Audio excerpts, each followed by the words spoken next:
Веками весь мир гадал, как перемещались гиганты острова Пасхи. Возможно, могущественные вожди приказывали большим группам рабочих тащить их волоком. Или же элита контролировала специальные каменоломни по изготовлению статуй. Но теперь мы наконец знаем, народ Рапа-Нуи не тащил свои статуи Моаи к месту установки как безжизненные бревна. Они заставляли их ходить. Ученые изучили почти 1000 Моаи, проверили их формы, пропорции, следы износа, а также легкий наклон вперед и изогнутое основание, которые есть у многих статуй. И тут их осенило. Эти детали были не случайностью, а инженерным решением. Наклон вперед смещает центр тяжести, а изогнутое основание позволяет статуе раскачиваться, подобно маятнику. Как только движение начинается, инерция помогает делать каждый следующий шаг. Представьте, что вы учите ходить огромного каменного малыша, используя веревки и балансировку. Чтобы доказать это, исследовательская группа построила копию весом 4,35 тонны. Настоящие статуи весили около 13 тонн, а некоторые доходили и до 80 тонн. С помощью 18 человек на веревках они заставили эту статую пройти около 300 футов, примерно 90 метров. Длина футбольного поля за 40 минут. Это быстрее и проще, чем тащить что-то плоское по бревнам или каткам. Древние дороги Рапа-Нуи также способствовали этому процессу. Их ширина составляет около 14 футов, 4,5 метра, а их вогнутая форма идеально подходит для того, чтобы удерживать статую в устойчивом положении во время ходьбы вперед. Каждый раз, когда островитяне перемещали Моаи, они не просто вели ее, но буквально формировали дорогу как часть работы. Если посмотреть на ландшафт острова сегодня, можно увидеть эти тропы, пересекающие друг друга, а иногда и идущие бок о бок, как альтернативные маршруты. Древние рабочие, вероятно, расчищали участок земли, немного перемещали статую, расчищали еще немного, а затем снова раскачивали ее вперед в определенном ритме. Похоже, они тратили столько же времени на подготовку дороги, сколько и на перемещение самой статуи. Таким образом, древним рапануйцам не требовались тысячи рабочих или современные машины. Все работало благодаря изобретательности, ритму, командной работе и умному дизайну.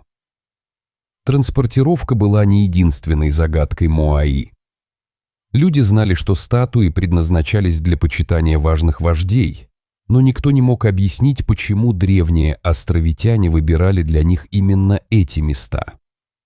Большинство Моаи стоят прямо вдоль береговой линии, словно охраняя остров.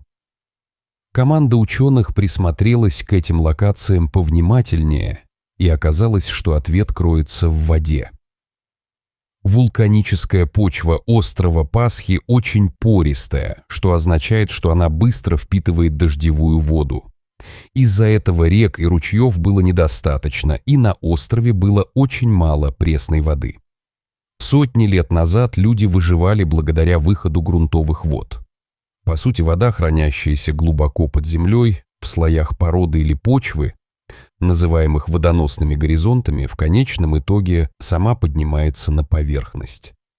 Когда эта вода просачивалась у побережья, она смешивалась с морской водой, но смесь оставалась достаточно пресной для питья. Местные жители собирали ее прямо в этих прибрежных точках, и именно там они строили Моаи.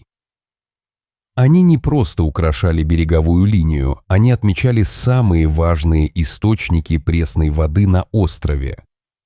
Большинство тел Моаи были сделаны из вулканического туфа, мягкого, легко поддающегося обработке камня, и большая часть статуй была высечена в одной каменоломне внутри древнего вулкана.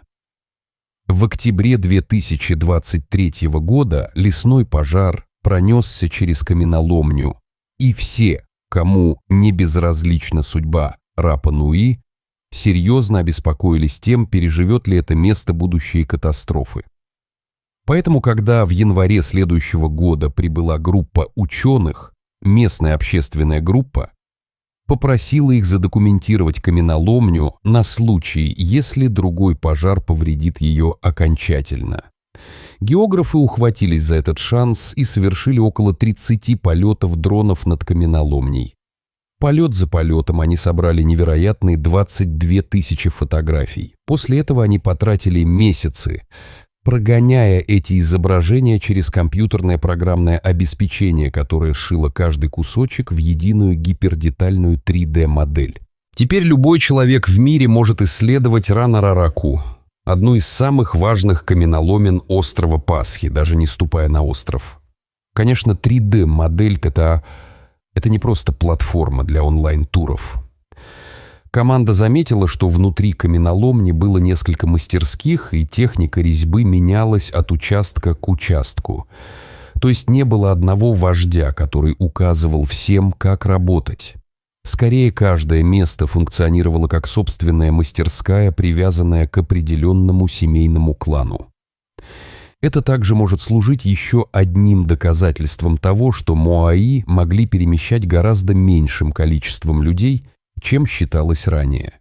Вероятно, от 20 до 50 человек. Это примерно размер расширенной семьи или небольшой родовой группы на острове Пасхи. Большинство статуй высекались лежа на спине, сверху вниз. При самом распространенном методе резчики сначала фокусировались на лице, формируя глаза, нос и рот, а затем вырезали контур головы и тела вокруг этих черт. Второй метод переворачивал этот порядок. Сначала вырезали из блока общую форму Моаи, а детали добавляли позже. И в нескольких редких случаях резчики подходили к камню сбоку и работали прямо на почти вертикальном утесе, что, должно быть, требовало огромного мастерства. И как раз когда исследователи нанесли на карту более 1000 Моаи и подумали, что знают их все, остров преподнес им сюрприз. Посреди высохшего дна озера, в месте, где никто ничего не ожидал, в 2025 году появилась еще одна статуя. Это была первая статуя, когда-либо найденная в дне озера, и, возможно, не последняя. На протяжении как минимум 200 или 300 лет лагуна была глубиной почти 10 футов, 3 метра. Поэтому людям было бы невозможно создать или установить статую на дне. Ученые полагают, что возраст Моаи составляет более 500 лет. Вполне возможно, что люди Рапа-Нуи, построившие их, принесли статую сюда, когда озеро было сухим в прошлом. Новая находка оказалась чуть более 5 футов, 1,5 метра в высоту, что меньше, чем у других статуй на острове. Поскольку регион продолжает высыхать, дно озера начало открывать то, что скрывало кто знает как долго. Под густыми зарослями тростника, веками росшими над озером, могут быть спрятаны и другие статуи. Теперь, когда вода отступила, ученые, возможно, смогут использовать инструменты для сканирования грунта, чтобы обнаружить то, что погребено под поверхностью. Пока исследователи продолжают изучать статуи и разгадывать их тайны, природа играет против них. Новое исследование показывает, что к 2080 году сезонные волны могут заходить достаточно далеко вглубь суши, чтобы добраться до некоторых массивных статуй Моаи острова Пасхи. Эти каменные гиганты выстояли перед всем – палящим солнцем, безжалостным ветром, проливными дождями, лишайниками, медленно ползущими по их поверхности и даже лесными пожарами.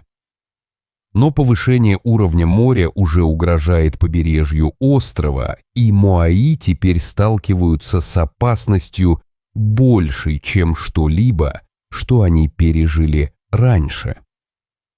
Исследователи создали сверхдетальную цифровую модель цифрового двойника бухты на юго-восточном побережье острова.